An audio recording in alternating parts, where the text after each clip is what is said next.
নিত্যপণ্যের বাজার দর সম্পর্কে জানাতে ভোলা থেকে যুক্ত হচ্ছেন সহকর্মী ছোটন সাহা। ছোটন, আজকের বাজার দর কেমন দেখছেন? আজকের যে বাজার অবস্থা সেটি বলা যায় অনেকটাই আকাশচুম্বী, কারণ আমরা সকালে বাজারে ঘুরেছি এবং কাঁচা বাজারে যে পণ্যের দরদাম সম্পর্কে যদি জানাতে চাই, আজকে কিন্তু কাঁচামরিচ বিক্রি হতে দেখেছি আমরা 320 থেকে 340 টাকা, যদিও এটি 300 টাকার মধ্যে ছিল এর আগে। এছাড়াও বৃদ্ধি পেয়েছে আপনার আলুর দাম, যে আলুর দাম ছিল 55 টাকা সেটি কিন্তু আজকে কেজি প্রতি বিক্রি হচ্ছে 60 টাকা।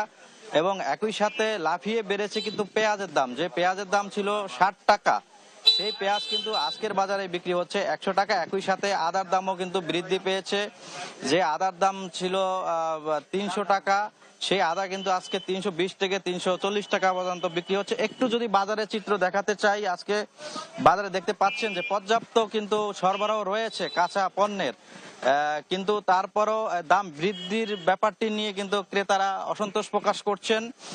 তারা বলছিলেন যে ব্যবসায়ীরা তাদের নিজেদের ইচ্ছে মতো পণ্যের দাম বাড়িয়ে দিয়েছে এবং এক্ষেত্রে প্রশাসনের মনিটরিং তারা দেখছেন না, এমনটি কিন্তু অভিযোগ তারা করছিল। এবং ব্যবসায়ীরা যেমনটি বলছিল, তারা বলছিল যে ঘূর্ণিঝড় রিমালের পর পর যে প্রাকৃতিক যে দুর্যোগ একের পর এক বয়ে যাচ্ছে, সেই দুর্যোগের কারণে কিন্তু আপনার নিত্যপণ্যের যে রয়েছে সেগুলোর সরবরাহ কম, এমনটি তারা বলছিল। এবং একই সাথে গত এক সপ্তাহ ধরে যে টানা বর্ষণ, সেই বর্ষণের কারণেও কিন্তু নিত্যপণ্যের সরবরাহ কম, এমনটি কিন্তু ব্যবসায়ীরা বলছিলেন। কিন্তু এই যুক্তিকে সমর্থন জানাচ্ছেন না ক্রেতারা। তারা বলছেন যে ব্যবসায়ীরা কিন্তু তাদের নিজেদের ইচ্ছে মতোই পণ্য বাড়িয়ে দিচ্ছে এবং প্রতিদিনই কোনো না কোনো পণ্যের দাম বাড়িয়ে দিচ্ছে। এবং মাছ এবং মাংসের বাজারে যদি চিত্র বলতে চাই, সেক্ষেত্রে আজকের বাজারে কিন্তু দেশি মুরগির যে দাম সেটি কিলো 450 টাকা, সেটি কিন্তু লাফিয়ে আজকে বেড়েছে 600 টাকা দরে। এবং একই সাথে সব ধরনের মাছের দাম কিন্তু